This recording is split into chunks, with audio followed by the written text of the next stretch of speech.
Okay, good morning, everyone. Welcome. Thanks, everyone, for coming out so early in the morning. Right, everyone's got coffee, wide awake on day 2 of ASMS. It's great to see. Today, we've got a great lineup of speakers for our Tuesday morning breakfast edition of our workshop for Proteomics. So I'm really excited to have everyone here to listen to the speakers. It's an exciting year for us at ASMS. We've got some new products in Thermo that we're happy to share with everybody.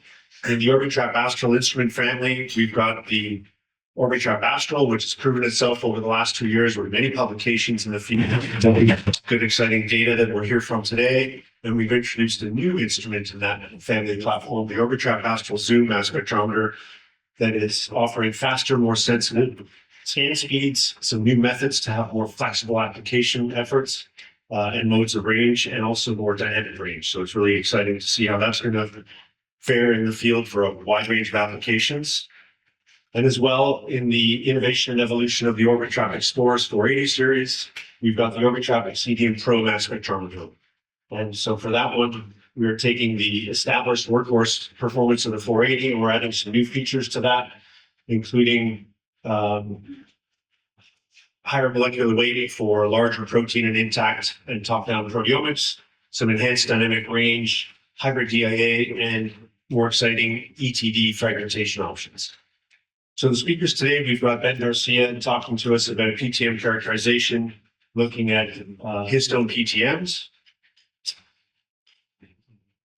We've got Dr. Emma Lundberg from Stanford talking to us about spatial proteomics, one of the very exciting new fields in mass spectrometry method of the year for Nature last year. And we've got Dr. Josh Kuhn telling us about a wide range of applications, including PTM work he's done in plasma proteomics, and then closing out with some glycopeptide work on the Orbitrap Xcedium Pro mass spectrometer. So with that, I'm going to introduce Dr. Ben Garcia.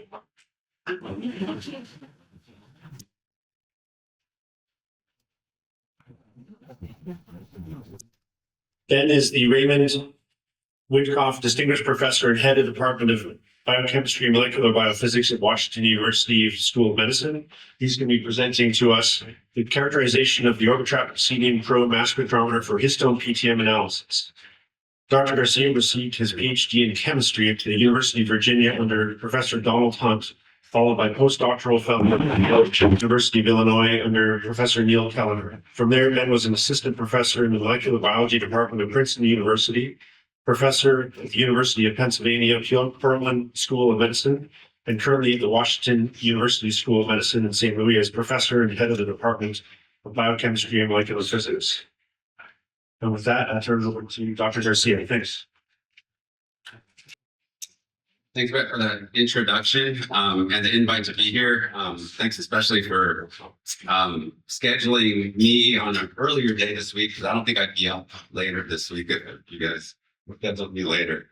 And so today, it's an honor to be here and to present a little bit of a sneak peek on some data that we've been able to, I wouldn't say generate, because we don't have this instrument, but that Thermo's been helping us generate on this new Orbitrap Xcedium Pro mass spectrometer and evaluating it for histone modification analysis. And so just a little bit of background on histones. I know not everybody studies histones. That's okay. Nobody's perfect. And so histone modifications have several post-translational modifications, acetylation, methylation, phosphorylation, and many, many others that have been found over the years. And I don't think there's a way to point it right. This or no? Probably not. And so these modifications are found on these 4 histone proteins, H3H4, H2B. These proteins kind of bind DNA, create the basic repeating unit of chromatin called the nucleosome. And it's these modifications that have been found over years and years of research, one by one, to affect transcriptional activation or gene silencing. Histone acetylation in general, linked to gene activation, histone methylation. It's a little bit more complex. There's different degrees of methylation, and they can both, depending on the site or the histone, be linked to gene silencing or gene activation. And it's because of all these different modifications that have been found that biologists have kind of hypothesized that there's some type of code here with these modifications that imparts some type of biological logic that helps regulate gene expression. Maybe a code is a little bit too strong of a word, but these modifications definitely act on top of genetics to regulate gene expression patterns.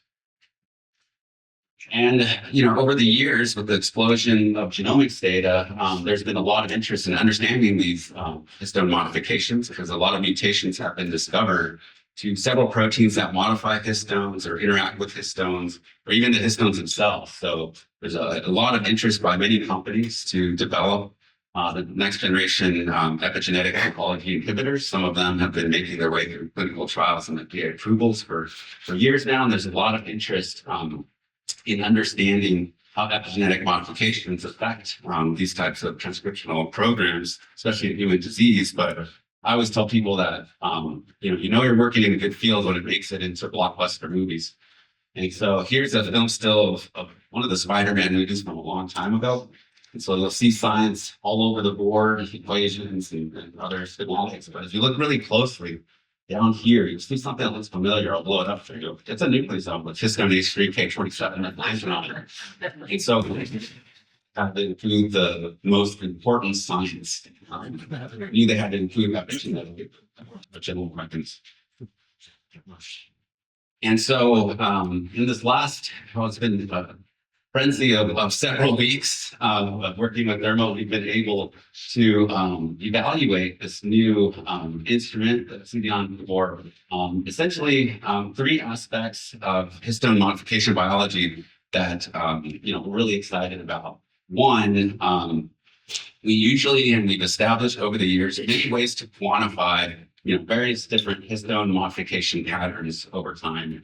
And we're always looking for the next implementation that will get us to, faster, more quantitative, higher throughput types of analyses using bottom-up histone analysis. We're also very interested in continuing to identify novel histone modifications and try to detect and quantify some of the very low-level abundant histone modifications. And then more on, you have all these different combinations of modifications. And so using ETD fragmentation is important in middle and top-down analysis today. I'll talk a little bit about middle-down analysis to detect these different combinations of modifications. And we have just a little bit sneak preview on what the ETD fragmentation looks like in this. And so our bottom-up workflow for identification and quantification of histone modifications dates back to when I was a grad student with Don Hunt, and there's some former Hunt Lab members here who helped develop this derivatization scheme to take histones and kind of turn them into tryptophan peptides. And so this was before, HCD, before ETD, we had to rely on CID. And so we had to, it was really tough to look at highly charged peptides that were really hydrophilic. They would stick on columns. And so we use this reagent propionic anhydride, which will react with the side chains of unmodified or monomethyl lysines, making a propylamide, also on the N-termini peptides as well. And so this makes the histone peptides not only more hydrophobic, but when you digest with trypsin, it blocks the lysines. So you only cut at arginine. So you make like arginine-like peptides. So it's really nice.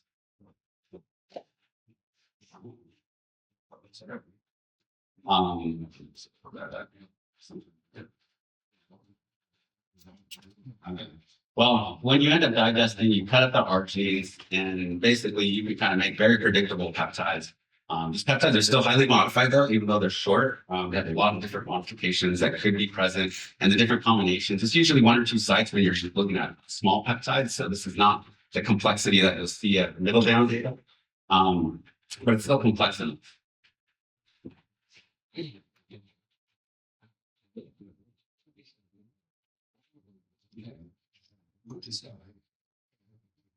Just a little bit flat.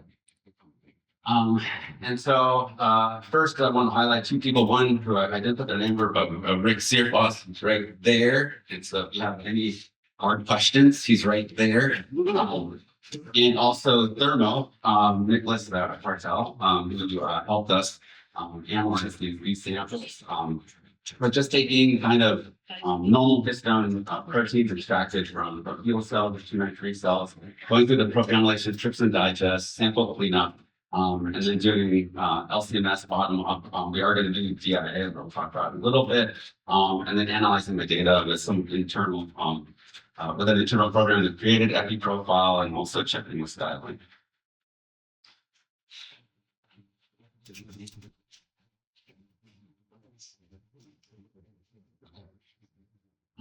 And so our epi profile quantification, just to give you an idea, gives us two things. One is either the area that occurred, depending on if you want to look at that, versus the ratio or the rough kind of relative ratio of the different peptides. So this allows us to kind of understand a little bit about the abundance of the modifications. Take this with a grain of salt, because we're not kind of normally not. You can, but in this case, we're not really accounting for ionization efficiency differences. But this is kind of the data that, a DIA or even a label-free analysis would kind of spit out, or this program would spit out.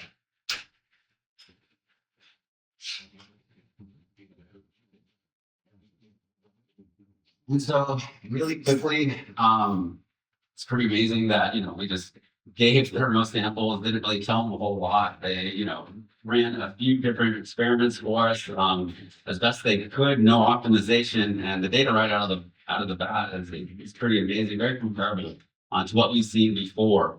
And so here we're doing DIA on this instrument, and 24 M/D isolation windows, about 500 nanometers on column, which is maybe a little bit more than we used, but just wanted to make sure that we didn't have any issues, because this is kind of like a one-shot deal before ASMS and getting this data last minute. Well, this one sounds like there's pointers, right? And so running a few different sample run length times, 60 minute, 30 minute, 22 minute. You can see that 60 and 30 minute are pretty good, especially some CVs. This is very comparable, but even the 60 minute is very comparable the 30 minute is very comparable to what we see on our normal explorers or even Ascend when we run these samples. But there we have to use a much longer gradient to actually do it, about 90 degrees. So you can shorten the DIA time and still get high quality data in terms of the number of modified histone estimates here. Again, just kind of looking at the area ratio, very happy with a lot of these results, and going beyond in terms of the DI windows, we don't see a lot of differences with the different reads. So you can go down really low, which is great, which allows you to not have to have a lot of complexity in your samples for the data analysis. Quickly through as well, we've been interested in low abundant PTM identification. And so running a lot of this data, just through MS Amanda, no enrichments, no any of that sort. We see a lot of very low level histone PTMs that we normally would not see in like our typical, QEHF Explorers type of run, even Ascend run. Sometimes we can pick up handfuls of these type of modifications, but not like these type of numbers, which is pretty remarkable. Looking at some of these, the data is pretty high quality. Histones kind of fragment a little bit strangely, so you oftentimes will see one set or another of the B or Y ions or C or Z ions. But these all are very, very good coverage and are convincing as well with the high resolution. So we're incredibly happy that you can actually see things that normally we would not see very well. Lastly, before I wrap up, wanted to take a look at the ETV fragmentation as well for the histone PTM types of analyses. We've been doing these types of work for a while now, trying to really kind of understand which combinations of modifications matter together. Is there a biological reason for that? You can't get to the biology until you really quantify all these different genomes together. And so for this, we kind of stepped back, and before we hit really, really challenging things, decided to kind of just characterize recombinant histones that are either unmodified or have one or two modifications installed chemically. So this is a kind of a chemical ligation approach that can put different modifications at certain residues, such as like lysine 27. I'll show you some spectra in a minute so you can see the quality. But in terms of doing a glucose digest on these histones, we see some really large stretches, which is great. Get pretty good sequence coverage, especially for H3, which is our favorite histone protein. The coverage that we're getting for these other proteins is pretty typical as well. But I'm very excited that we can get like the tails. The tails are really important, especially for H3 and H4. And so here's what some of the data looks like, and kind of lines you can kind of expect, and especially in some challenging areas, especially around that lysine 27 area, we'll see that the data is very, very clean, and this is very, very easy as well. And so, the data analysis, these initial kind of glimpses into the data show that this is an instrument that, honestly, I don't really want to say it, but it rivals any instrument that has ETD. So we've been really happy with just, this initial perusal through, this type of.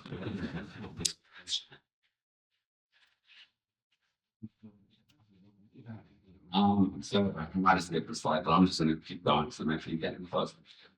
So can we now have enough sequence coverage to cover specific PTM? Again, we're not going to go to anything complex yet, but just this initial data is looking at some modifications that have been pre-installed on the systems. And again, it's really no problem to get this type of coverage. And I have to defer to Thermo and Rick on the details of acquiring this data.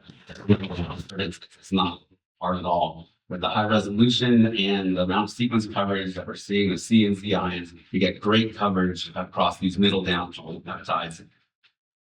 And we can easily step through and detect different modifications, such as K4, showing you before this is K9. K14, very easy to get enough sequence coverage to tell where the modification is amongst the different lysines, which are spread throughout the histone. So this is probably some of the highest quality ETD data I've seen on histones in the dual bar. Okay, I'm done. Want to thank again Thermo, Brett, Nicholas, and Tanya. They've been great to work with on really short notice and pushing this forward really quickly. We're excited to kind of continue with this and hope to get this instrument in our lab soon. This is the lab. Highlight Rick, who's over there in the corner right there.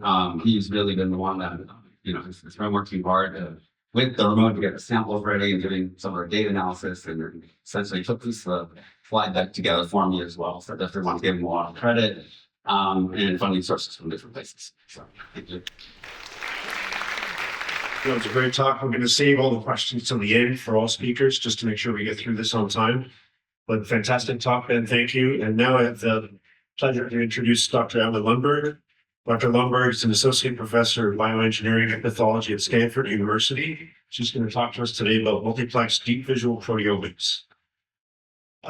She's also the co-director of the Human Protein Atlas program in Sweden, and her expertise spans microscopy, cellular biology, artificial intelligence, citizen science, and games for health, with a passion for pioneering innovative solutions in their interactions.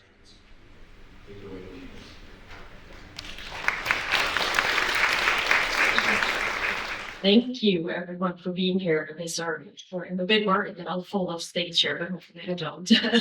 It's my pleasure to talk to you today about multiplex deep visual proteomics. And most often when I talk in proteomics meetings, I will be talking about antibody-based proteomics, but not today. In the Human Protein Atlas, we have made antibodies for the majority of all human proteins that we can deploy in a lot of assays, often imaging-based assays, to visualize proteins. And what is neat with that is that we get single cell resolution. So we've generated over 20 million images in the Protein Atlas, and we estimate that about 20% of the proteome show variability in terms of abundance level or localization within what we think is one given cell type, for example. And then over the past, let me say, decade, there's been more advanced imaging methods that have been developed called multiplexed spatial proteomics methods where you can visualize more than just a handful of markers and proteins at the same time. Such as here, for example. This is a slide of pancreas tissue, and I'm showing you 7 markers. This is kind of the maximum of what the human eye can perceive. And when we build these assays, they take a long time to build. The images are beautiful, but we can maybe multiplex up to 50 markers at the same time. But that takes us nowhere near what we want to measure with cells. We have a nice cellular resolution. We can clearly identify like a ductal cell, a vessel cell, and a seer cell from these images, but we want to know more about the proteins that are in these cells. So how can we measure more proteins than what's possible with multiplexed imaging, yet keep this spatial resolution and the ability to target specific cells of interest? So this is kind of the question that underlies the development of multiplexed deep visual proteomics.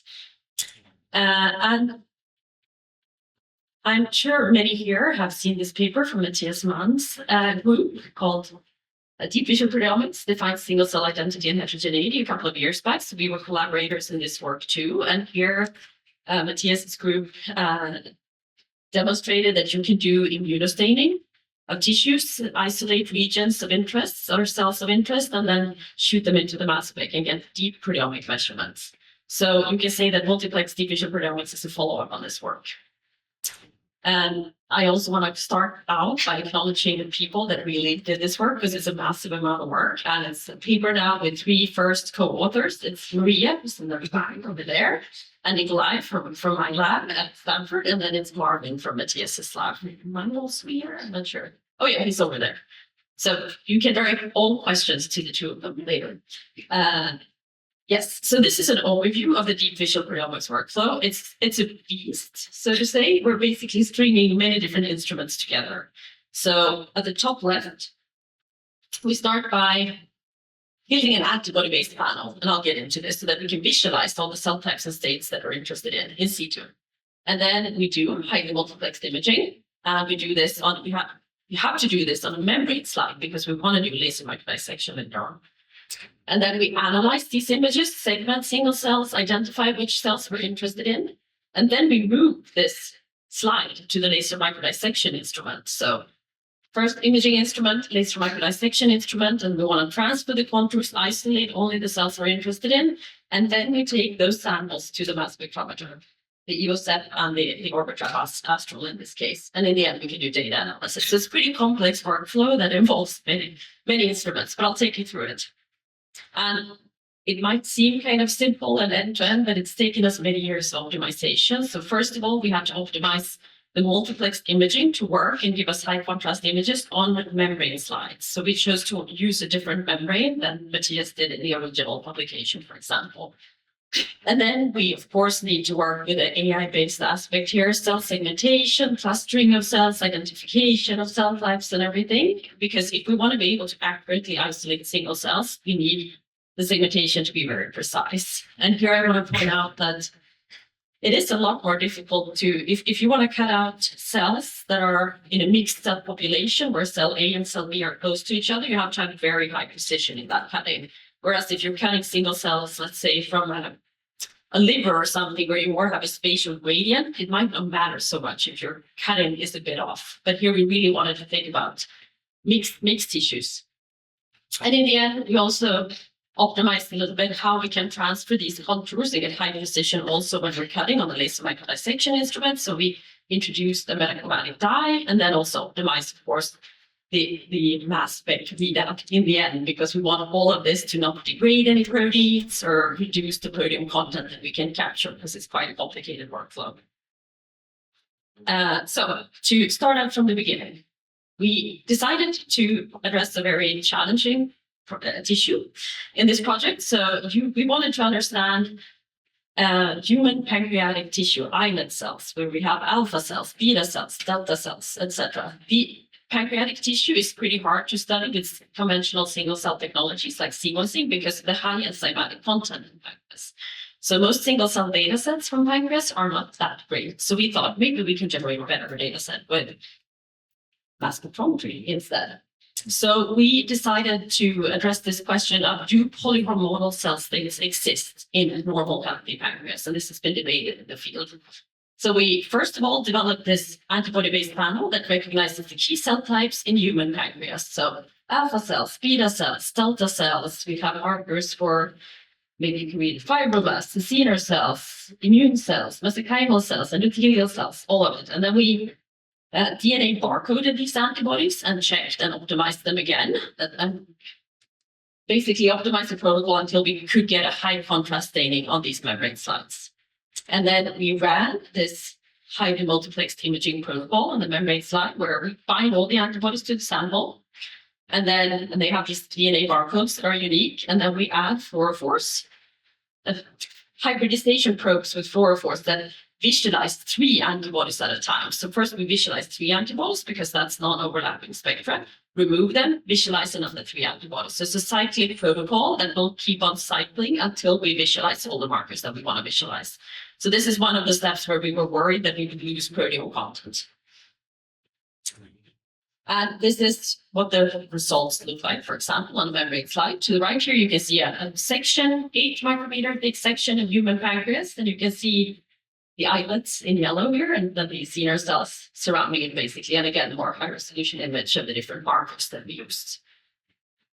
Next step would be to segment these cells. So here we work with classical AI-based cell segmentation methods and segment both nuclei and cells. So you can see that we get pretty high resolution, and you can see pretty nice boundaries of the cells here per algorithm. But in order to do this effectively, we realized that there were no good kind of open source tools out there. So we also developed software to do this called Pyrex. I'm not going to describe it in detail here, but there's a preprint, and the software is also available on our GitHub. So it's basically a software suite that just strings together a lot of the commonly used tools in this space. So we can do image pre-processing, cell segmentation, we can filter out small cells at the edge, just whatever QCs that we want to do. And in the end, we can also cluster the cells, annotate the cell types, and select which cells we're interested in for the downstream mass spec analysis. And this pipeline type will, in the end, export a file that instructs the laser microdissection system which cells to isolate. And this is just part of our optimization work. So you can see that when we transfer the contours here in the beginning, if you have no contrast anymore, it's very hard to know if these 2 cells are really the cells we want to cut out. So that's why we introduced this polychromatic toluidine staining that is known to not interfere with mass spectrometry either. So now we can see we can kind of align on the nuclei. And then you can see the cell boundary here. So these are the shapes that we cut out. So we also wanted to assess here, because whenever you cut with a laser, there will be some damage to the tissue, right? So how much proteins do we lose because of this cutting, for example? So we did a lot of optimization experiments, and here are some examples where we can see the difference. If we quantify the proteomes from 100 contours, which is the equivalent of 250 contours, which is the equivalent about a volume of about 100 cells, because this section is thinner than the full width of a cell. And or 10, the equivalent of 10 cells. So you see with 10 cells, we detect approximately 2,000 proteins. With 100 cells, we detect about 6,000 proteins. And when inspecting what we detected here, we decided to go for the depth because we do want to identify, for example, transcription factors and other lower boundary proteins in this case. We also, of course, assess technical replicates across independent tissue sections and such, and we're very happy to see that we got a CV below 10% for quantitative proteome data, especially when we're at the range of the equivalent of about 100 cells. It's very robust. So what it looks like when we analyze this entire slide that I showed you, we actually identify about 864,000 cells in this section. So it's a lot of cells. We can classify all the cell types. Most of the cells are acinar, they're ductal, and so on. And about 50,000 of these cells are in the islets, so in the endocrine compartment. These are the cells that are, this point was very hard to see, I'm sorry for that. This little colorful cluster here.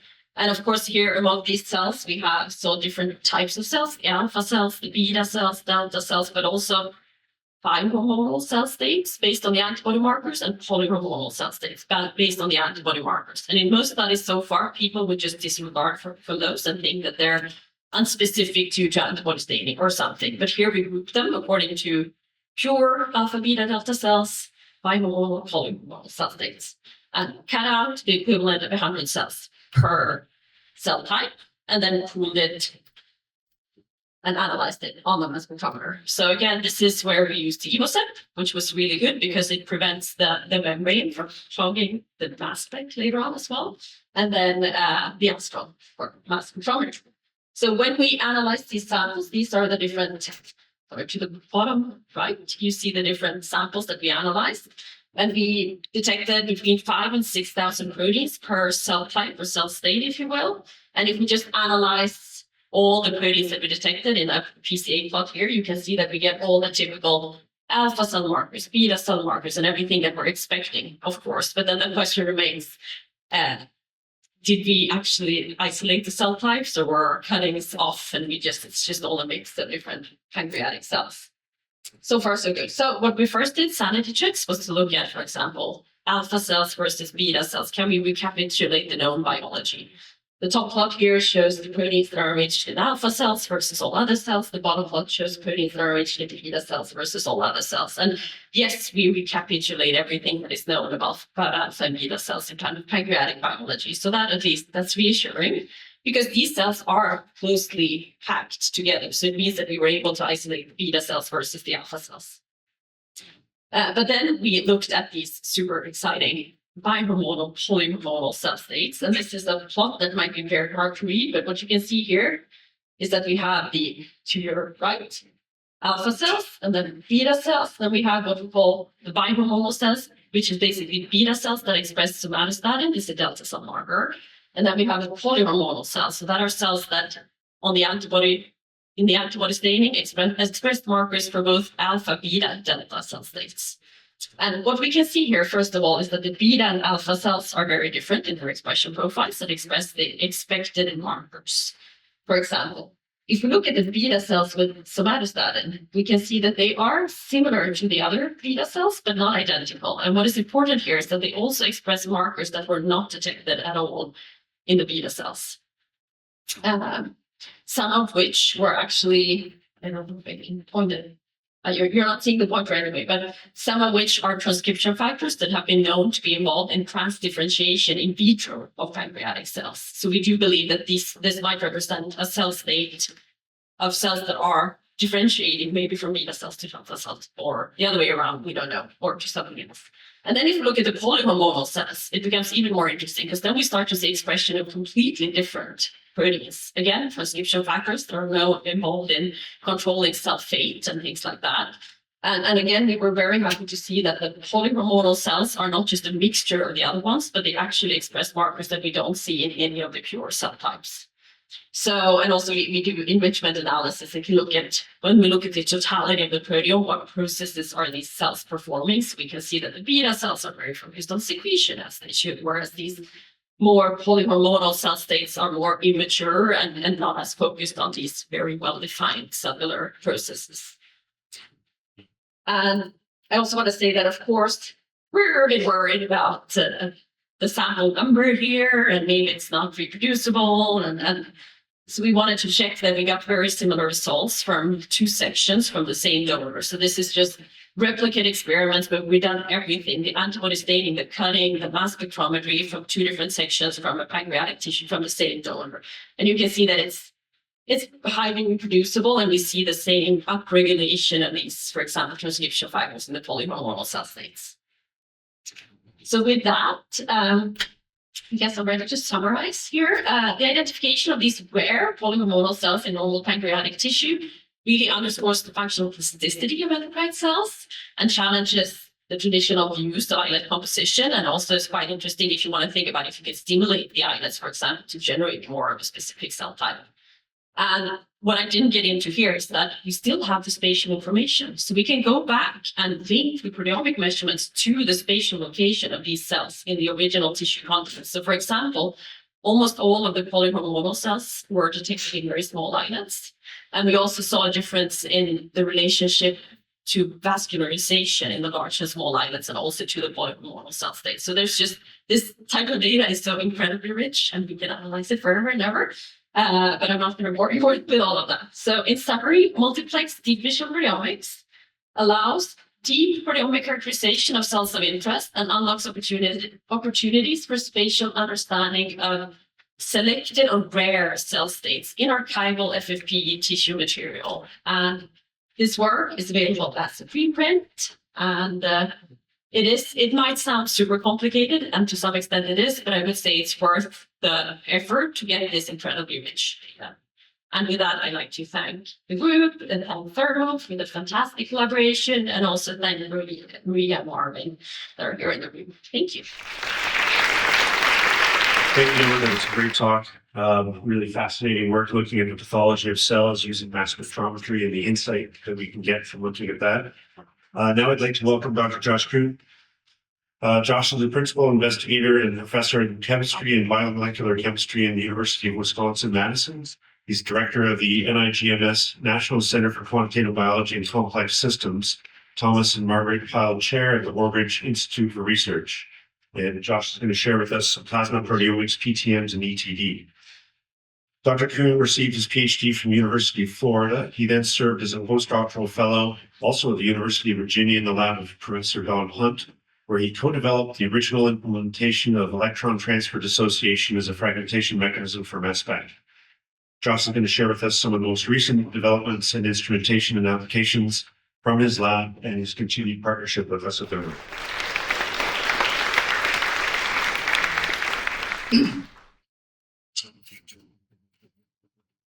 Okay, good morning, everybody. Thanks for coming. So, I'd like to get started. Just, well, first, sorry, I need to. Okay, so just my conflicts. I'm a consultant for Thermo Fisher and Seal, and I've had a relationship with Thermo for 20 years now, and it's been fantastic. I'm excited to be here.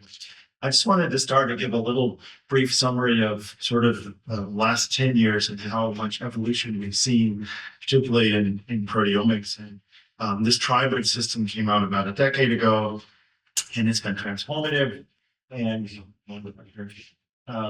so operating in the DDA mode for the when this came out, we were able to select peptides, and within about a second, you could get over 2010 in that spectra. Most of those mapped to sequence. And 10 years ago, we talked about how to use that technology to map a whole proteome to small organism yeast, but you could get most of it in an hour. But at that time, human whole proteome was on reach. But then continued innovation with scanning speeds and sensitivity with Orbitrap aspirin shown here has really sort of changed how we think about collecting proteomic data, and really has driven DIA, laser pointers pumping out on me, but you can see from the chart. And that's really transformed what we can do. So now in just 150 milliseconds, you should see we can collect a ton of spectra, and in this case, get 38 peptides detected. So that's been transformative. And that's really allowed us to do a human proteome and get over 10,000 proteins in a half hour. So tremendous development. And this then reflects things we can do with PTMs and plasma that are unprecedented. So I just noticed a mistake. It's not 1 million phosphosites in 12 hours, but it's 80,000 with this system. So that's really transformative. And we talked about this about a year and a half ago. But let's focus today on plasma. And as you all know, plasma has a really broad dynamic range of proteins, which causes lots of problems. And a few years ago, we did a study very early in the COVID pandemic where we had samples coming out of New York where the pandemic first started. And we were really fortunate, just running neat plasma, we were able to get about 500 proteins per sample. And we did a lot, we discovered a lot with that approach. But I'm going to skip this in the interest of time. Now if we just take neat plasma, the same samples, and we run them on the Astral DIA, you can see we're getting much deeper, 1,400 proteins detected. And that's a huge, huge accomplishment. But still, we know there's 5,000 at least proteins in a plasma sample from the Human Plasma Proteome Project, so we've got more depth. And that sort of led us to get interested in upfront methods for depleting or enriching, depending how you think about it, the sample prior to the mass spectrometer. And we're also interested in the non-mass spectrometry approaches. So last year, we've done a study to try to assess these and how will they perform when coupled to the Orbitrap aspirin. So this work just came out a few weeks ago, led by William in my lab shown there. But what we did is we compared all these preparation techniques on the left that are ahead of mass spectrometry, coupled them with the astral, and then we also ran samples with Olink to try to see how the antibody methods compared. I'll walk you through some of these data now. The first thing we did was we ran replicates to just see what kind of precision and depth of methods can provide.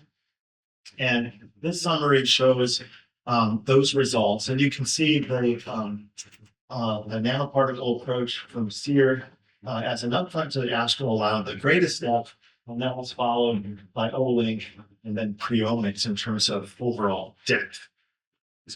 If we think about how these overlap, you can see that the mass spec methods are in the gray circle in terms of what they detect, and the Olink is in the orange, and we separated the top because they're very orthogonal. And then you can see that the two top performers, Sear and Olink, share some common detections, but there are a fair bit of uniqueness to their detections. And then because we did technical replicates, we could look at CV values and reproducibility. And you can see that the NEAT method, where we just shoot the sample into the astral, has the lowest CV, as you might expect, but the Sear and the magnet are pretty close to 10, and the Olink is very close as well. So I think that these methods that give you the depth are affording reasonably good reproducibility, despite they're doing some enrichment. To look at ability to get depth, this data shows us on the x-axis is the abundance of the various proteins as described by the HPPP. And then we just plot the detections of each method across that to show whether you're getting high abundance or low abundance. And if you just look at the top, you can see with the NEAT method, we're getting mostly the abundant proteins. And then when you go to the bottom, the Sear and Olink, you can see it's much more distributed. And then on the right, you can see that the Olink is getting the lowest level on average, according to the HPP predicted abundance, followed by Sear closely. And you'll notice there's a discrepancy between depth. The plasma sample in this case came from a commercial vendor, BioIBT, and it's quite it's pooled, and so you don't see the same depth as you would as an individual sample, but they're all getting the same. All right, so then you might I mentioned uniqueness. So this plot shows us the unique proteins identified by any one method, and you can see here that Sear and Olink are providing the most unique detections of any of the methods. Okay, so that was sort of just looking at reproducibility and depth. We also did a spike in of a protein at different concentrations to see how well each of these methods could detect well. And what we chose was the CRP protein, which is a famous plasma protein. And unfortunately, we didn't check it. It wasn't targeted in the Olink assays. We don't have a measurement there, but you can see for the mass spectrometry-based methods, we do a very nice job across the linear range. You can see the acid and Proteomics methods struggle a little bit at the low end. And we think that's probably because it's being depleted or pulled out for the enrichment. But overall, these methods are performing quite nicely. Then here, we're going to look at a broader calibration curve. And this was inspired by Mike Koss's work with spiking in chicken plasma into human so that we could dilute the human sample and try to assess our ability across all the proteins to get a linear response and to calculate an LOD. Now, clearly the antibody-based Olink method really wasn't designed to deal with two species. So we went ahead and calculated LOD, but you could argue that it's really not a great comparison, and I wouldn't disagree, and we're working with the Olink team to try to find a better one. But for now, what I can show you, if we just look at the top left here, in gray, you can see this is we're just, of the proteins detected, how many of those can we calculate an LOD or get some sort of linearity on that dilution curve? And you can see with the Sear plus Astral, we get 4,407 that we can do that for calculate an LOD, and for the Olink, it's about 2002. You can get the numbers for the rest of the methods. And then down below, you can get an estimate of like what the LOD was in terms of percent abundance. And you get that distribution. So it's a lot to take in, but you can look at the publication if you want to really dive into that data. But overall, we were impressed with the performance of these approaches. And then finally, we want to do a real biological study just to get a sense of how they would perform on real samples. And so remember, we're comparing 6 methods of the samples really multiplied, but we've got 20 healthy plasma samples and 20 lung cancer samples, and ran them with each of the methods just to look at how well they did. And all of the methods were able to find proteins that were differentially expressed in the samples. Now, it is a bit concerning that they don't always overlap. And it's really out of the scope of what we're doing to figure out which ones are right or wrong. So we're just showing what each method finds. But and whatever you choose, you're going to find something to look at. But I think this data is a little more interesting. It shows us the depth and the repeatability of detection. So if we look at the red bar, that red bar for each of the methods shows us how many of the proteins that were detected were seen in all the samples. So with O-link, that's 1186. With Seer plus Astral, it's 4456, and you can see so on the numbers. And then the orange shows us how many of the proteins were detected in at least half of the samples. And for O-link, that's 2199. Seer plus Astral 6604, and so on. And then the top number is at least one sample, right? So that's the total number of detected proteins. So that tells an interesting story for all the methods about depth and detectability across the same set and missing values. So just to finish up this COVID story, and then we'll talk about ETD.